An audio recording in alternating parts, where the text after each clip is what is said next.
Assalamualaikum warahmatullahi wabarakatuh. Orientasi terbaik saking sunnah nabawiyah gini ku keberlangsungan. Terus kula sering belajar tentang kitab-kitab samawi, kitab-kitab sing diriwayataken beberapa ulama ahli kitab sing pun disaken kalian ashabu Rasulillah sallallahu alaihi wasallam. Niku riyen Nabi Ibrahim niku pertama dadi Khalilur Rahman, kekasih Allah Khalilur Rahman. Niku mergi piyambake nu tersiksa protes. Terus kadang tiang saya ini kudu protes, tapi protes bukan kita demo. Protes itu tidak harus demo, protes. Ya Allah, dunia ini tidak fair.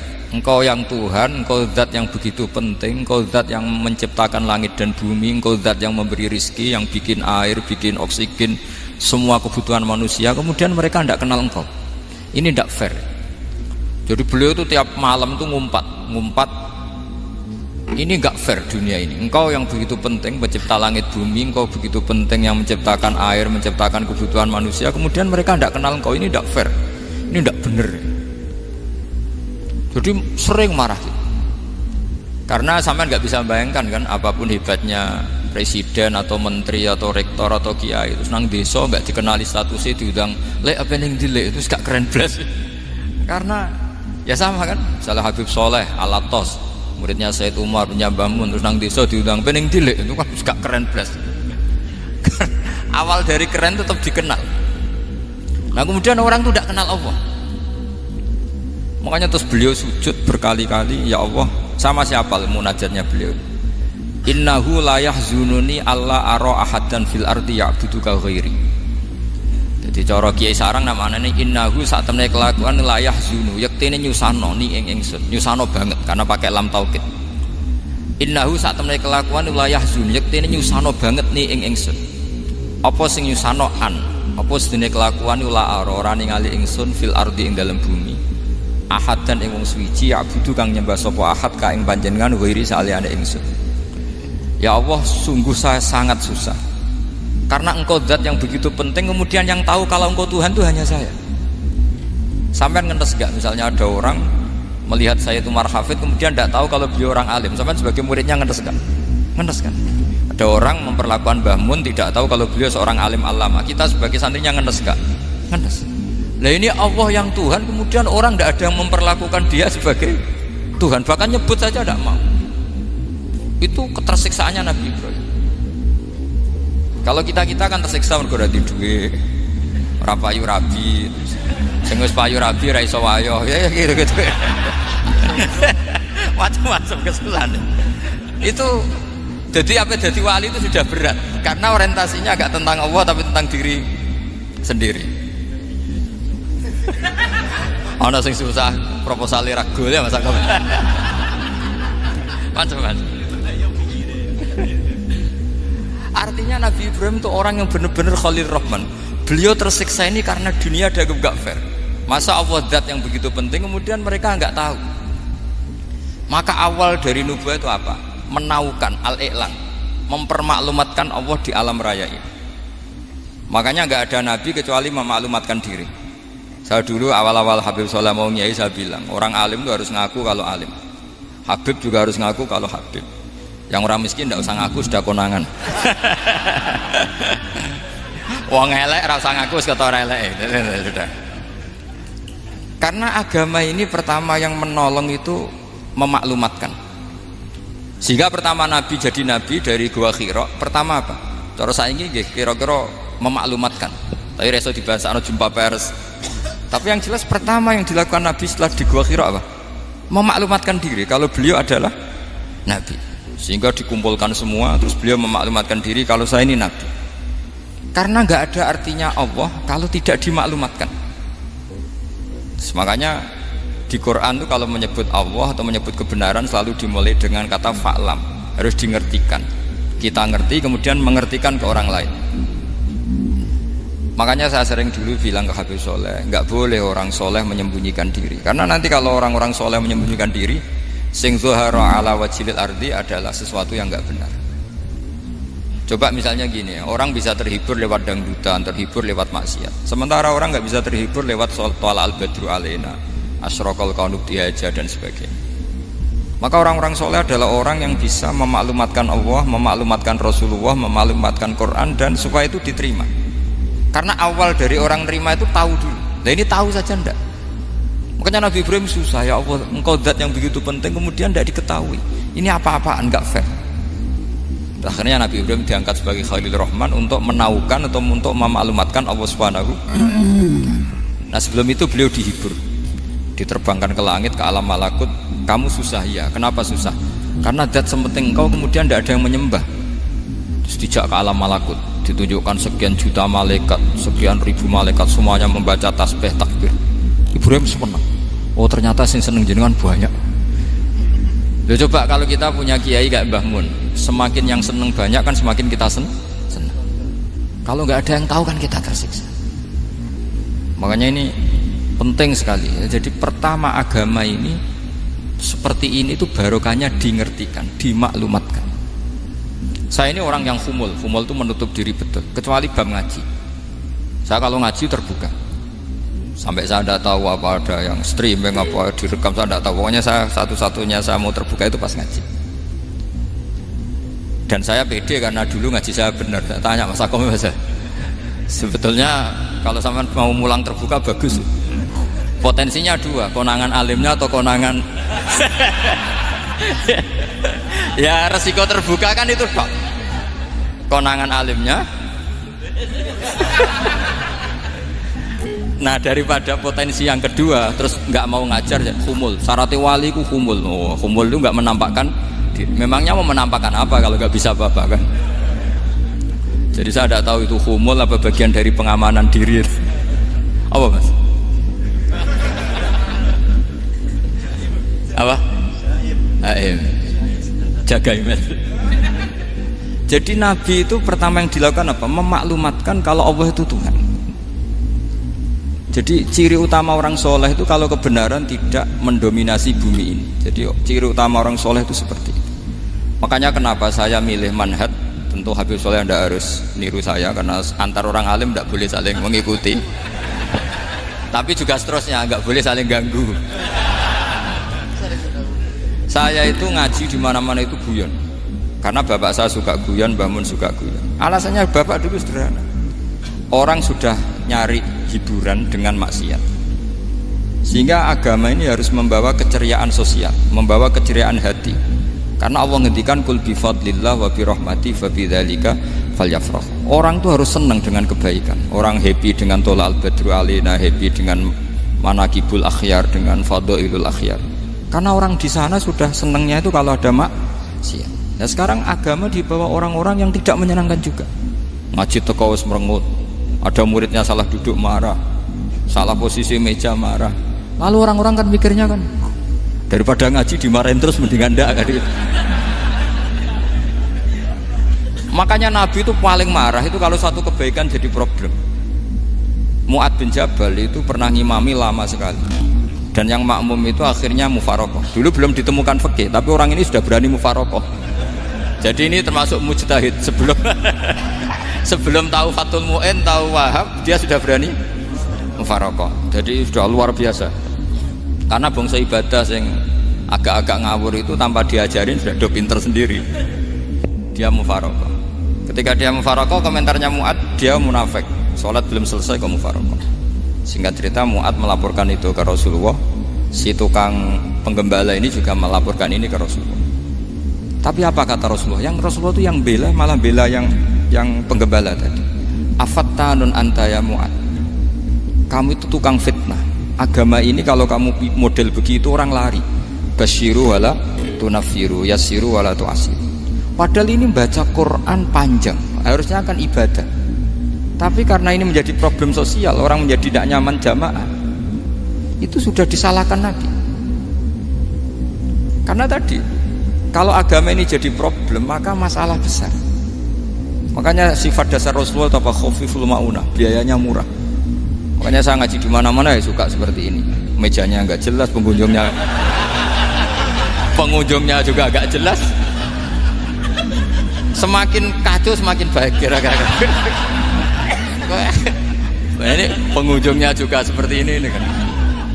Nanti sampean yang pidato, jadi tak beri hak. Tak beri hak gojlok saya ini namanya aqomaddin. Kalau faman taroka fakot. Jadi pilihannya kalau gak aqomaddin ya ada mati. Jadi kenapa banyak kiai yang ceria? Karena tadi satu-satunya cara kita menandingi hegemoni maksiat adalah pembawa taat itu ceria. Karena orang itu mesti mencari kebahagiaan. Sebab itu para nabi itu mengajarkan agama ini dengan cara yang bahagia. Misalnya mangqala la ilaha illallah dakhalal jannah. Nabi tidak ngendikan gini, mangqala la ilaha illallah terus salatnya benar, puasanya benar, belajarnya benar, jadi kiainya benar. Wah itu kalau itu panjang sekali, banyak yang nggak masuk surga. Sementara kubu yang lain kampanye sudah tenang bersama bapaknya di surga. Lah kita kampanyenya, kon salat ra mesti ditampa. Puasa ya ora mesti ditampa. Wis repot, syaratnya ditampa ikhlas wangel. Kowe ora bakal iso. Berarti maknane kan ora bakal mlebu swarga. Akhirnya wong kan mikir, kowe salat tetep ra swarga, puasa tetep ra swarga, mendingan ra salat. Jadi kita ini kan bersaing sama kampanye sebelah gitu. Makanya saya milih manhaj pokoknya Islam apik. Tapi bukan berarti saya menyepelekan aturan-aturan dalam salat, karena yang kampanye itu sudah banyak. Biasanya kiai-kiai sing kereng kampanye tentang sing kereng-kereng itu saya manfaatkan, ya sudah, itu bagian jenengan. Jadi orang itu harus mikir. Agama Kristen itu diterima di Eropa di mana-mana. Di antara sebabnya adalah karena orang dijamin masuk surga. Orang kayak apa faseknya tetap kalau mati bersama. Kita enggak, sudah kiai, sudah mulang terus masih didoain. Semoga amal baiknya diterima, amal buruknya masih ngeper apa? Dan itu santri saya nanti kalau ziarah saya tuh ya Allah ampuni Gus Bah ampuni. Itu kan ngenyek orang itu maksudnya. Maksudnya bukan, makanya saya pernah ketemu orang yang berfaham Wahabi. Dia nuduh kalau orang doa ke mayit itu minta sama mayit. Saya bilang, saya saja yang jadi mayitnya enggak siap. Kok bisa? Doanya itu doa ngeper. Masa sama gurunya bilang gini, Allahumma in kana muhsinan fazid fi ihsani wa in kana musian. Masa gurunya ditaklek?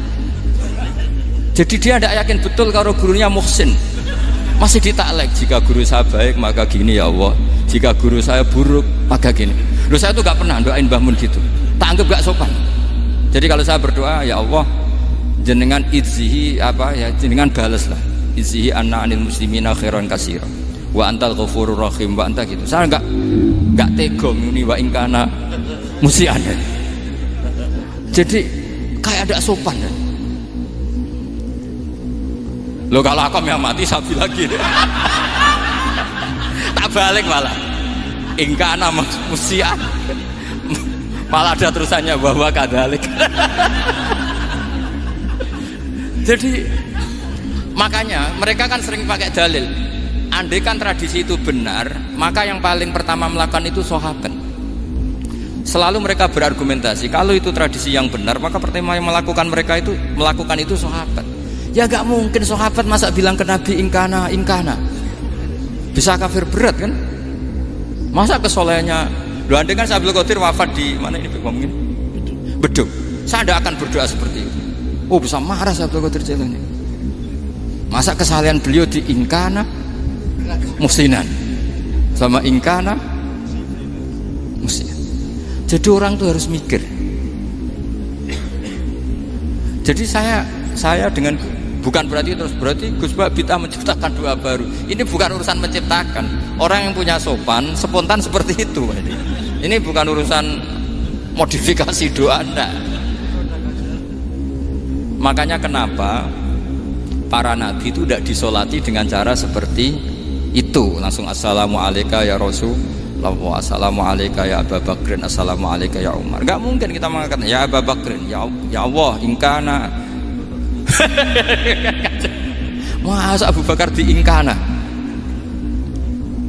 Kalau dia, bukan kalau beliau ashabu Rasulillah, pasti orang Sayyid itu dzurriyyatu Rasulillah, pasti al-tahirin al-mutahhari. Guru-guru kita ini guru-guru kita. Jadi tolong doa itu. Nah, kalau terpaksa doa wa in kana musian, anggap saja hafalnya hanya itu, tapi jangan dijiwai apa? Jangan apa? Dijiwai. Kalau ditanya, Lho Gus, ini orang soleh kok doanya wa ingkana musian, itu kan guru jenengan. Apalku ikut tok. Tapi rasa dimaknani apa? Karena sekali dimaknani nanti kan. Jadi ini urusan etika, urusan rasa. Saya teruskan karena jadi saya mohon sekali, apa-apa itu ada aturannya. Ada aturannya. Ya tentu kita ikut masal saja. Semua selain Nabi, selain para wali kita nggak apa-apa. Doa wa ingkana musinan, ingkana musian. Tapi di hati kita sebetulnya ketika mengatakan ingkana musian itu coro Jawa hanya rapalan. Rapalan itu ya sudah ngomong saja, tapi nggak usah apa? Nggak usah dijiwai ya.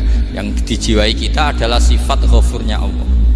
Bukan status mayitnya, tapi sifat ghafurnya Allah. Karena kata musik itu kan nggak nyaman. Makanya Nabi itu hebatnya Nabi, ya tentu karena bentukan Allah Subhanahu wa taala. Adabani Rabbi fa ahsana ta'dibi. Itu kalau nyifati tentang keburukan orang mukmin itu diikutkan sifat ghafurnya Allah. Jadi misalnya gini, kalimatnya liyukaffirallahu anhum aswa alladzi amil. Atau sebagian ayat misalnya wa yukaffiru anhum sayiatihi. Jadi sebetulnya kalau terpaksa mengatakan orang itu buruk, itu sebenarnya dari Allah dulu kita mengatakan Allah itu zat saking baiknya itu mengampuni salahnya seseorang. Jadi nyifati Allah dulu, Allah saking baiknya itu mengampuni salahnya orang-orang baik. Karena orang-orang baik juga manusia, Ustadz juga. Tapi lebih ke nyifati ke Allahnya. Kalau kita kan enggak, lebih tertarik nyifati mayitnya.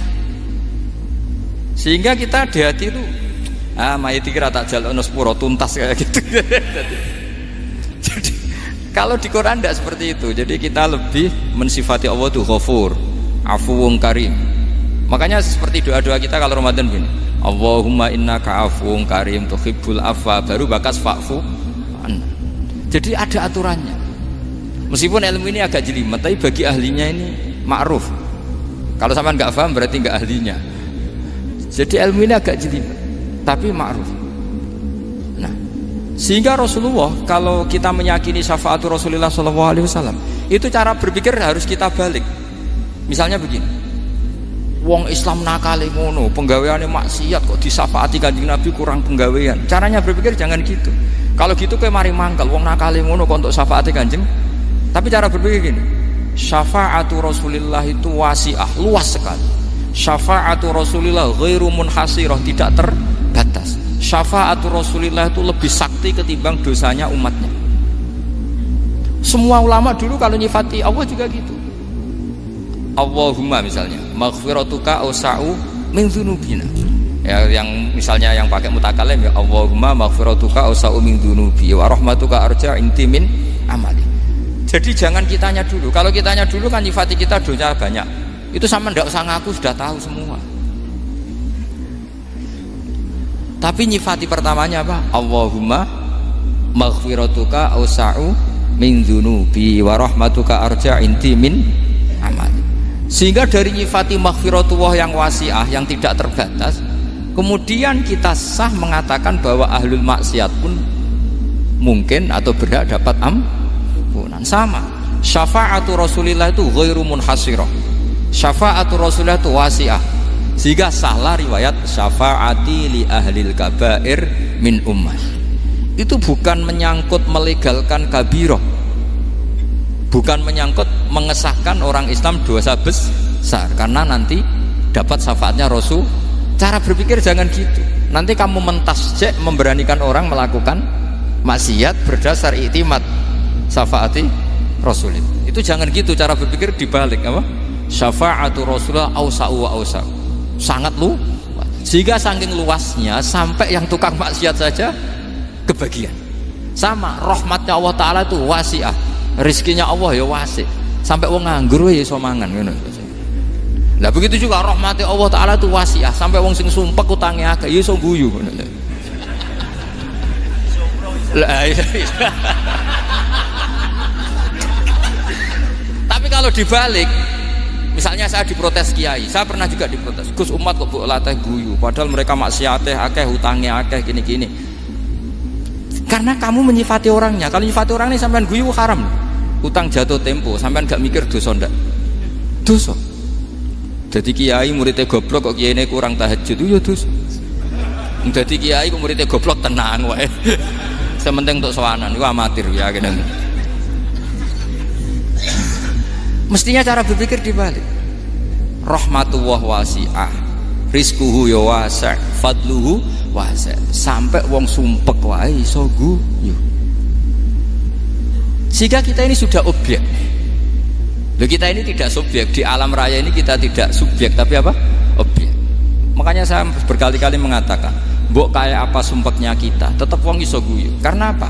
Allah mensifati dirinya wa annahu wa adhaka wa abka. Allah itu adhaka, zat yang memberi orang iso guyu. Wa abka lan zat sing maring wong iso nangis. Karena sifatnya Allah Ta'ala pasti nafidzah, sifatnya Allah Ta'ala pasti terjadi. Dan kita objek. Makanya wong sumpek utange akeh, bojo ora percaya, tangga ora percaya, nak guyu banter-banter. Karena Allah ku adhaka, zat sing maringi guyu. Wa abka, sudah presiden, sudah gubernur, sudah menteri, nah Allah kepengen nangis no yo nangis. Coba ngeluhnya apa kalau misalnya jenengan seorang mantan presiden atau mantan gubernur, kadang anaknya calonan RT bo menang bunda. Ngeluhnya apa orang alim, misalnya alim alama, anaknya mau jadi jurumiyah raiso, susah. Kaya raya anaknya jadi pasien, susah. Allah punya cara untuk abegah, untuk bikin orang nangis. Nah karena kita ini objek, pasti sesumpek apapun orang yang bisa tertawa, yang bisa nangis. Makanya banyak ulama yang nggak terlalu serius mikir agama ini, bukan karena dablek, enggak, karena Allah mensifati dirinya Al-Hadi, yang memberi petunjuk. Kita gak ditunggoni Kanjeng Nabi, gak ditunggoni Wali Songo, gak ditunggoni para Alawin yang dulu, gak ditunggoni Habib-Habib yang kayak Said Abdul Al-Haddad. Tapi karena Allah itu Al-Hadi, yang memberi petunjuk, dan sifatnya Allah Ta'ala la budda wa ya antakuna nafidah. Sifatnya Allah pasti nafidah. Amerika kayak apa liberalnya, sekarang trennya juga banyak yang masuk Islam. Kampung-kampung pedalaman gak ada kiainya, cukup mudin. Kadang yang membawa agama itu orang yang ke situ mau nyari kayu. Orang di pedalaman Kalimantan, Sulawesi itu pertama itu nyari kayu, tapi bawaan hidayat, lama-lama bikin masjid. Saya pernah di Korea, ke sana orang nyari uang, niatnya juga nyari uang, tapi akhirnya tersiksa kalau enggak bikin masjid. Karena apa? Karena Allah itu Al-Hadi, zat yang memberi petunjuk. Maka kamu tidak usah khawatir, agama ini pasti jalan ila yaumil qiyamah. Karena Allah Al-Hadi. Sama. Mbok kamu umat mbok weden-wedeni kowe ku amalan ora mesti ditampa. Nek ora ditampa mlebu neraka. Ngono mulai ngaji ya tenang ae. Tenang, santai. Bahkan kadang bilang gini, Pak Yai tadi gak bener. Masa ngecap orang mlebu neraka. Kita yang masyarakatnya gak tahu pintunya. Pak kayaknya tahu pintunya. Karena orang itu punya cara. Lho ya betul. Orang Bedui itu kalau ngaji sama Nabi itu lebih unik timbang yang soleh, timbang yang pinter. Sehingga banyak ilmu itu ditemukan dari orang Bedui. Karena cara berpikir itu aneh. Kalau orang soleh, orang waras kan berpikirnya ada aneh, standar. Jadi orang Bedui itu aneh. Pernah suatu saat Rasulullah itu khutbah cerita kiamat. Wah dahsyatnya kiamat kayak apa? Semua orang diam nangis semua. Orang Bedui enggak, lebih cerdas. Ini Nabi itu aneh. Cerita kiamat kalau udah ada tanggalnya ini gimana? Orang nangis semua karena dahsyatnya kiamat kayak gitu. Bumi dihancurkan, wus. Pantes sudah nangis dewi-dewi. Ya ono sing nangis pabrik banyune macam-macam ya. Ini kalau kiamat gimana ini perjalanan air kemasan saya kan orang mikir. Mikir dewi-dewi gitu. Tapi ini enggak. Orang Bedui cara berpikir tuh enggak. Malah ya Rasulullah, mata saat. Engkau itu cerita kiamat tapi enggak jelas tanggalnya. Kalau cerita kiamat ya harus jelas dong kapannya. jadi unik. Jadi cara berpikir sahabat kaget semua loh. Kaget. Karena gak kepikiran. Nabi a'radu anhu, a'radu itu mengabaikan. Banyak sahabat yang menganalisis lam yasma. Nabi memang gak dengar sehingga mengabaikan. Ada yang analisis lagi sami'a wa kariya. Sebenarnya Nabi dengar itu gak berkenan karena tengah-tengahnya khutbah kok tanya. Tapi si Arabi ini cerdas. Masuk akal kan? Misalnya mau pilihan presiden, orang mesti tanya kapan kan? Ya kan? Mau ganti presiden atau ganti bupati, takarannya orang kan kapan? Kayak Mas Akom jadi wali ndak? Pertanyaannya kan kapan? Kalau jatuhnya kan sudah ya. Sehingga tanya, mata sa'ah ya Rasulullah. Lama-lama Nabi diangen-angen ngono. Bener juga orang ini. Saya cerita kiamat kok gak jelas kapannya. Ini Nabi menjawab. Tapi karena Nabi orang-orang yang sangat pinter, tanya balik. Ma'atattalah. Lalu kalau kamu berani tanya kiamat kapan, saya tanya balik. Ya persiapan kamu apa? Jawabnya santai saja. Fa wa ma'atattalah kabira sholatin wala siyamin walakinni uhibbuka ya Rasulullah. Saya enggak menyediakan apa-apa, sholat saya biasa aja, maksudnya standar. Ya kira-kira 5 waktu pas. Ya jenis saya lah kira-kira gitu. Wala kabira siyamin, dan saya puasa ya standar saja pas. Walakinni uhibbuka ya Rasulullah. Tetapi saya mencintai engkau ya Rasulullah. Jawabannya Nabi apa? Almar'u ma'aman ahabba. Sebagian riwayat anta ma'aman ahbabta. Jadi hadis itu populer tuh barokahnya wong desa. Andai kan dia punya etika, maka sowan dulu tanya 4 mata. Itu jadi hadis ahadi. Tapi barokahnya dia selonong di depan umum. Zaman Nabi khutbah itu jadi hadis mutawatir. Jadi kadang barang baik itu barokahnya orang yang enggak baik. Maksudnya su'ul adab. Tanya gitu kan su'ul. Tapi itu barokah. Akhirnya hadis itu mutawatir karena didengar ribuan sahabat yang mendengarkan khutbahnya Rasulullah. Tapi kalau hadis itu satu-satu kan khassani bidzalika Rasulullah, khassani bidzalika Rasul, itu nanti jadi hadis ahadi yang kualitasnya jauh di bawah hadis mutawatir. Jadi barokahnya orang su'ul adab itu ya ada. Karena Allah yang mendesain ini. Akhirnya kata sahabat, kata Anas bin Malik, mereka itu mangkelnya bukan main sama Arabi tadi karena tanya nggak sopan sama Rasulullah. Tapi setelah Nabi jawab almar'u ma'aman ahabba fama farihu bisyai'in farahahum bidzalika badal. Mereka tidak pernah senang dengan hadisnya Nabi sesenang riwayat almar'u ma'aman ahabba. Barokahnya Arabi Bedui. Makanya saya sebagai kiai ini Bedui saya tak pertahankan ila yaumil qiyamah. Karena umat ini pernah terbarokahi oleh orang apa? Bedui. Barokah su'ul adab tadi. Jadi mohon ini supaya majelis ini kan majlisul iltorti Rasulullah, coba terlatihlah mengatakan Allah itu subjek, Allah itu al-fa'ilul mukhtar, Allah itu al-fa'ilul mukhtar, Allah itu yang menentukan alam ini. Dan Allah mensifati dirinya wa annahu huwa adhaka wa abka. Allah itu zat yang memberi orang itu bisa tertawa. Dan Allah juga yang memberikan orang itu bisa menangis. Mbok kayak apa kamu neror umat, amal nggak mesti diterima gini-gini. Ternyata neng majelis nangis ya, mulai guyu. Kadang guyu-guyune ngenyak tenane.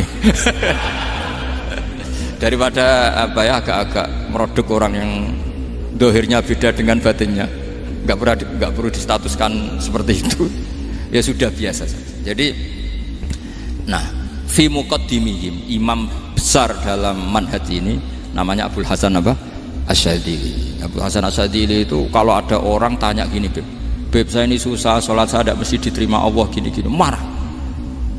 Enggak usah. Kafa bika jazaan an radiyaka laka ahlan. Sudah kamu ditakdir pernah sujud itu sudah keren. Saya itu andaikan dapat kabar dari malaikat bahwa sholat kamu tidak diterima, saya tidak susah. Bukan karena sombong. Pernah ditakdir sholat sujud ning Allah itu keren. Kayak apa malunya kita ketemu Allah kemudian kita di bumi tidak pernah sujud. Makanya cara Abul Hasan Asyadzili kowe ora usah mikir salatem ditampa taro ora usah mbok mikir. Kowe ditakdir tau sujud itu hebat. Kafa bika jazaan an radiyaka laka ahla. Cukup kamu mendapat balasan dari Allah, kamu pernah ditakdir sujud. Gak perlu ngaji alim alamas, gowo sawi ngalor ngidul jalalain keren. Paling gak malaikat pernah melihat kamu, wah gowo tak kitab kuwedi. Gak penting pahammu, gak penting. Karena isra bakat paham Mas. Jadi Abul Hasan Asyadzili adalah orang yang, dan itu Al-Hasani ya, dan itu Al-Hasani. Makanya macam-macam kita yang Al-Husaini sudah kita punya Faqih Muqaddam, punya banyak. Di Al-Hasani yang paling populer diantaranya adalah Abul Hasan Asyadzili. Beliau tuh kalau ngendikan sesuatu itu positif terus. Termasuk itu ketika ada orang resah sholat saya diterima ndak, kata beliau, wes yang sempurna ditakdir tahu sujud. Saya itu sebetulnya kadang-kadang nyumiris, wes sholatku tompo tau, tapi saya sangat sadili, sangat sadili. Saya nggak pernah berdoa ya Allah ibadah kami jenengan terima ndak, karena takut kalau doa gitu keterusan itu terus ditompo ora, akhirnya keterusan gitu, akhirnya ngenes. Masa orang pernah sujud ngenes? Lama-lama gini setan masuk Apa artinya saya sujud ternyata gak diterima? Lu wong kawula kok iskal tentang pernah sujud. Itu kan ibarat gini, kamu ngasih uang sama orang tua kamu, misalnya Habib Soleh ngasih uang Habib Ali, terus apa artinya tak kasih, kemudian beliau tidak terima kasih, itu kan lucu. Terima kasih tidak terima kasih, seorang anak ngasih orang tua itu keren. Makanya saya bangga dengan Habib Soleh ketika beliau mengumrohkan Habib Ali, sudah mendaftarkan haji Habib Ali. Gak usah mikir diterima apa enggak, wes keren, itu sudah perilaku yang keren, yang hebat. Makanya saya sering tuh, pada orang mau cerai tanya saya, Gus saya ini cerai gak, istri saya kurang ajar gini. Gak usah. Tapi bojo kula judes. Uang di bojo itu wis keren, paling gak kowe ra darani jomblo.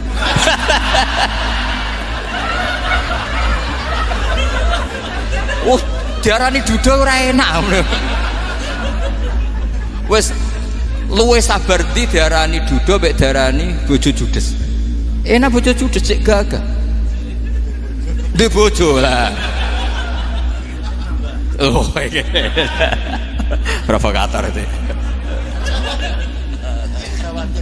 Jadi kafabika jazaan an radhiya kalaka alan, sudah ditedir pernah sujud itu sudah keren. Dulu ulama ala hadan nampak. Ulama dulu cara berpikir seperti itu. Makanya ulama dulu kalau nafsiri wasjud waqtarib sudah pernah sujud. Di Quran enggak pernah ada ayat wasjud lan sujudo sira ingkana kada wa kada ingkunta mutayakinan dikabuli sujudi. Kan ada sujud ya sujud saja, tidak usah mikir makbul apa tidak makbul. Sudah kalau sujud pasti waqtarib. Terus saya sebenarnya ya sebagai orang ya kadang wedi, sholatku ditompo ta ora. Tapi kalau keterusan nanti ada was-was yang mengatakan opo artine sholat. Lu tuh kan ngeri seorang hamba sing uripe ning bumine Allah kemudian menyoal pernah sholat hanya karena takut gak diterima. Itu kan geblek banget. Biasa jenis kiai yang di partai itu. Saya enggak tahu kalau keneng di kok. Seduman masa kamu gak ada keren iblis. Jadi lah nanti kalau misalnya ada manhajnya Habib Soleh yang tidak seperti itu tidak apa-apa, mungkin supaya orang nggak takabur, nggak fakhr, sehingga makanya mulai dulu lama itu ya partainya kalau nggak rojak ya khauf. Nah saya ini yang jelas terang-terangan ikut partai rojak saja, Pak. Partai rojak karena banyak yang sudah di partai khauf, tapi saya rojak yang bil ilmi tadi. Makanya Sayyidina Umar radhiyallahu anhu itu yang namanya sama sujud, saya itu punya kitab Habib Soleh pernah tak tunjukin tulisan tangan saya, muji-muji sujud. Sayyidina Umar ketika ditusuk seorang gila itu Majusi ya, Abu Lu'lu terkenalnya itu Hulamul Mughirah terkenalnya, ditusuk, dia sahabat, beliau sahabat wali. Jadi nusuk Umar tuh kayak apa? Nusuk Mas Akom aja dosa besar, apalagi nusuk Umar. Itu ketika ditusuk, dia itu ya punya dendam, namanya manusia itu punya dendam. Artinya namanya orang kan mangkel sama yang nusuk. Kalau orang mangkel itu inginnya kan yang nusuk itu masuk neraka. Tapi apa kata Umar? Ngedikan gini, tanya pertama, yang nusuk saya siapa? Orang Majusi. Orang Majusi, Hulamul Mughirah. Alhamdulillah alladzi lam yaj'al maniyati biyadi rajulin lam yasjud laka sajdatan yuhaju biha indaka yaumal qiyamah. Saya itu senang Gusti, yang nusuk saya orang yang nggak pernah sujud sama jenengan. Jika kalau saya dendam supaya dia masuk neraka, saya nggak takut orang itu nuntut sama saya. Tapi kalau dia pernah sujud, pernah sholat, kemudian dia masuk neraka karena nusuk saya, kemudian dia berargumentasi, saya pernah sujud ya Allah, kenapa engkau masukkan neraka? Saya tidak berani jawab ya Allah, saking hormatnya sama yang namanya sujud. Jadi kamane dendamnya kesampaian cara Jawa ya, dendam dengan tanda kutip ya, tidak makna semestinya. Jadi mangkel mbek sing nusuk nak mlebu neraka pantes wong ora tau sujud wae Gusti gitu. Tapi kalau pernah sujud kemudian dia masuk neraka karena saya, bisa yuhajuni biha yaumal qiyamah. Jadi kayak apa sujud? Saya Nabi itu kalau muji sujud sampai ngitkan wa hatta takuna sajdatul wahidatu khairan minad dunya wa ma fiha. Nanti kalau kamu di akhirat ketemu Allah, kenangan terbaik kita apa? Di dunia pernah sujud. Keren aja. Cara ning pondok wis tau bayar syariah lho. Cara sowan kiai tau ngamplopi Mas. Wis go jajan. Nah tapi kadang setan itu masuk tadi. Apa artinya sujud gak mesti ditompo, apa artinya sowan Habib ngaturi ra mesti ditompo, ngaturi kiai. Akhirnya ada ketakutan. Nah kalau ketakutan ini berlebihan lama-lama, ma faidatus sujud. Wah itu sudah buruk sekali. Wong hamba kok tanya ma faidatus sujud. Nah ini di pentingnya mazhab-mazhab Syadzili. Jadi saya ngaji agak-agak uraan itu amdan. Kalau ini watak sudah bukan. Jadi uraan itu ada dua. Ada yang amdan bismil ilm, ilmunya banyak terus milih manhaj. Insya Allah saya partai itu. Ada yang uraan bakat mas. Ada ya? Ada apa banyak? Nah sebetulnya khauf juga gitu Bim. Ada khauf itu karena ilmu. Ada Habib alim alama atau kiai alim alama, dia tahu masyarakat kalau ngikuti Gus Bak nanti jadi fakhr, kurang tawaduk, terus dia milih partai khauf. Lah yang buruk itu ada kiai yang milih khauf pancen dari awalnya sati cilik ya. Jenisnya wis sati. Jadi sebenarnya dia tidak cukup ilmunya nerangkan khauf, cuma jenisnya wis sati cilik. Wong ning omah iku lawang dikunci ono gludak-gludak, ono hantu putih. Jadi ya sama, yang bawa rojak bisa bawaan dablek, yang bawa khauf bisa saja bawaan ati cilik. Nah kita ingin yang bawa rojak ya bismil ilm, yang bawa khauf juga bismil ilm. Ya ono teh Mas, wong sing ati gede, menggawe dua blek, tapi enggak bawaan rojak, memang bawaan dablek. Ada yang ati cilik tapi bawaan khauf. Jadi mengatakan khauf tapi sebetulnya bawaan ati cilik. Nah kita inginnya ndak, kalau rojak ya bismillah kayak Abdul Hasan Asyadzili, kalau yang kampanye khauf kayak Said Abdul Haddad bawaan apa? Ilm. Sehingga kita ini kul inni ala bayyinatin mir rabbi, semua itu berdasar ilmu sing jelas welo-welo. Makanya semua nabi memaklumatkan apa? Kul inni ala bayyinatin mir rabbi. Jadi semua ilmu syaratnya apa? Bayyinah. Bayyinah itu kebenaran ilmiah sing jelas welo-welo. Makanya itu yang disebut Allah Subhanahu wa taala mensifati kekasihnya yaitu Nabi Muhammad sallallahu alaihi wasallam, lam yakunil ladzina kafaru min ahlil kitabi wal musyrikina munfakkina hatta ta'tiyahumul bayyinah rasulun minallah yatslu suhufam mutahhar. Niku Kanjeng Nabi saking cerdase meneh dek wong Islam, wong musyrik, wong kafir ngerti logika yang dibangun Nabi saja kuat infikak dari kemusyrikannya. Makanya disebut munfakin. Orang-orang musyrik, orang-orang kafir tidak munfakin, tidak tercerabut dari akar akidahnya hatta ta'tiyahumul bayyinah. Itu siapa? Rasulun minallah yatslu suhufam mutahhar. Masyhur itu debatnya Nabi dengan orang-orang musyrik. Mereka bilang, ya Muhammad, kita ini urusannya banyak, kasusnya banyak, lalu anda mengajarkan ke Tuhan satu, masa urusan banyak cukup Tuhan satu? Itu gak fair Muhammad. Aja'alal alihata ilaha wahida inna hadza la syai'un ujab. Urusan kita banyak, masyakil kita banyak, muskilah kita banyak, kalau Tuhannya satu tidak cukup Muhammad. Nabi dengan santainya memberi penjelasan, ya sudah gini saja, kalau kamu jadi budak atau pembantu, majikan kamu banyak, semuanya merintahkan kamu, semuanya bikin aturan untuk kamu suka enggak? Ya gak suka Muhammad, kalau majikan kita banyak repot. Ya sudah, Tuhan kamu itu majikan kamu, kalau banyak perintahnya beda-beda kamu pusing. Ya udah Mat, Tuhannya satu aja Mat. Karena Nabi bayyinah, orang itu bisa dibalik-balik pikirannya. Dan makanya disebut daraballahu masalah rajulan fihi syuraka'u mutasyakisuna wa rajulan salamal lirajul hal yastawiyani masalah alhamdulillah. Jadi Nabi itu kalau adu argumentasi itu luar biasa. Jadi segampang itu Nabi memberi apa? Argumentasi. Karena beliau adalah al-hujjatul balighah. Jadi Nabi itu gak pernah kalah.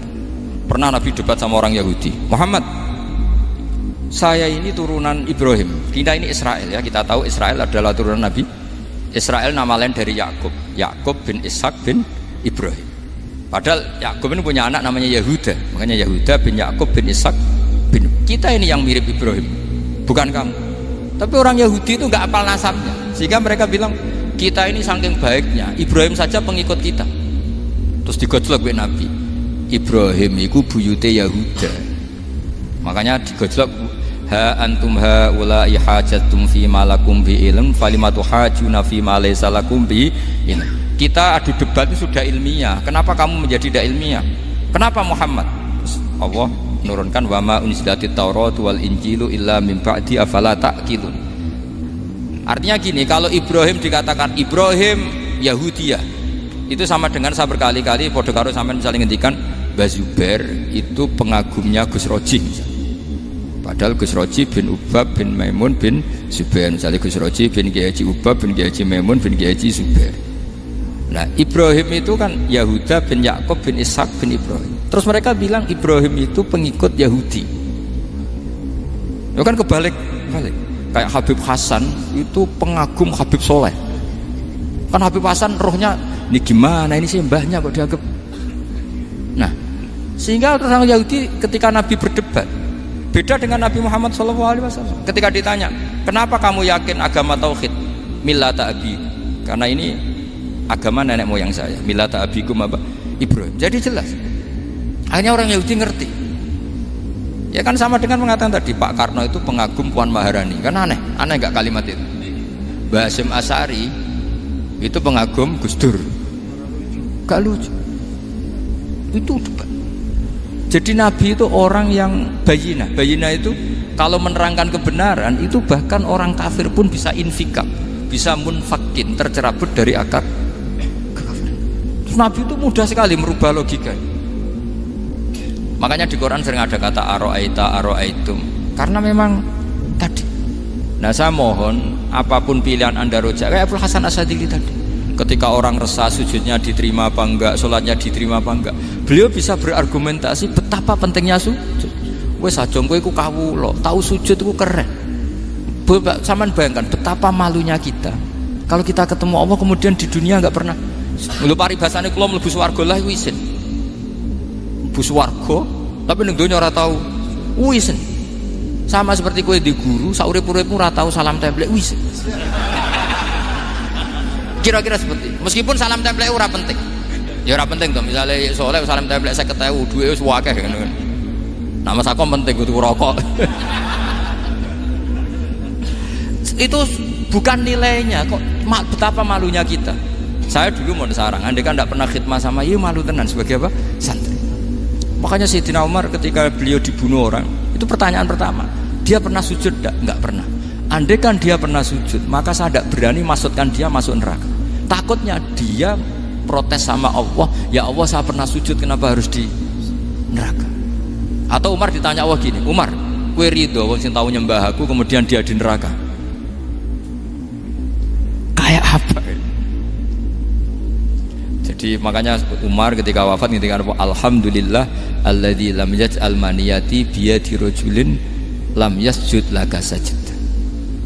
Ya jadi saya mohon sekali jadi majelis ini sebuah majelis mubarak, caranya tauhidnya dibenarin ya, tauhidnya dibenarin. Jadi Allah itu adhaka wa abka, Allah itu al-hadi, Allah itu ar-razzaq. Sehingga menteri ekonomi mbok salah rumusillah wong tetep mangan. Mergo Allah itu ar-razzaq. Mbok negara dikelola keliru lah wong tetep mangan, wong Allah itu ar-razzaq. Kiai rada akeh sing di masalah. Tapi ya tetep agama ini jalan. Lho andai kan syaratnya agama ini kiai ini bener, wah ya repot. Kowe iso bayangno masakom bener terus. Tapi agama ini berkali-kali coba di TV itu banyak nyun sewu, ada ustadz, ada kasus apa, ada kiai, kadang ada masalah hukum. Agama ini jatuh enggak masalah. Padahal di TV sudah dinasionalkan kan, ada kiai terlibat kasus hukum atau ustadz tertangkap karena melakukan apa itu. Tapi enggak ngefek karena agama ini bihifdzillah wa biriayatillah. Sama.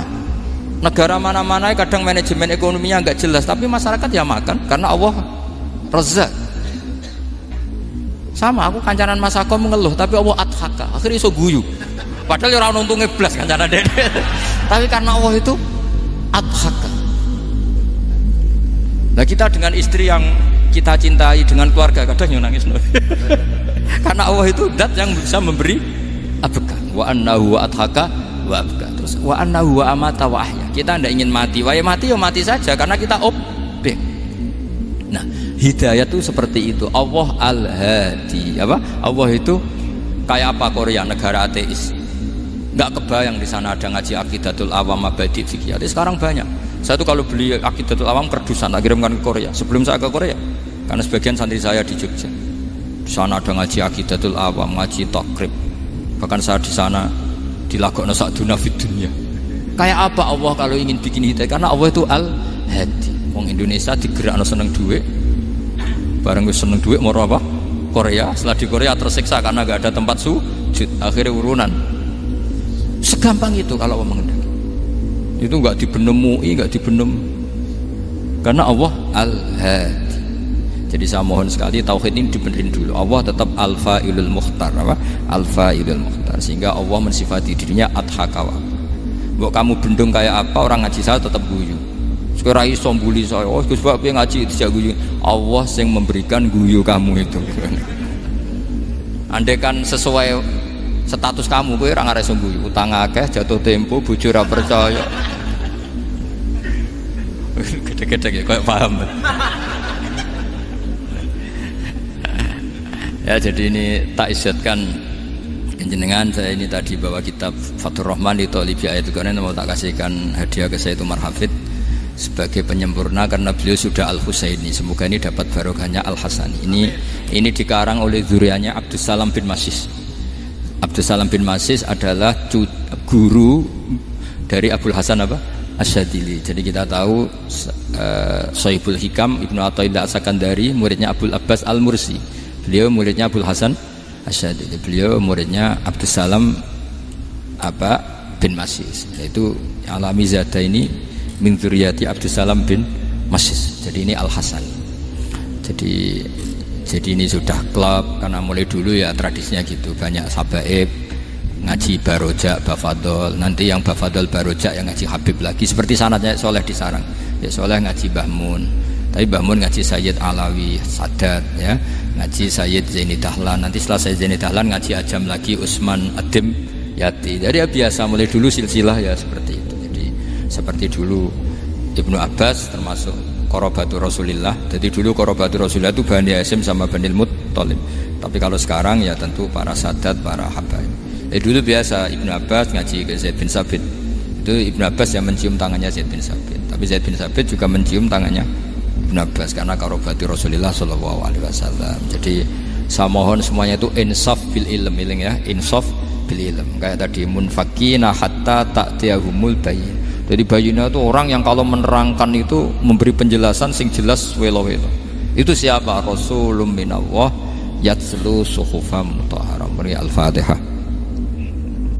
Alhamdulillah, telah kita simak bersama kajian beliau. Semoga bermanfaat dan barokah. Amin. Terus dukung channel ini dengan subscribe, like, dan share. Terima kasih. Wassalamualaikum warahmatullahi wabarakatuh.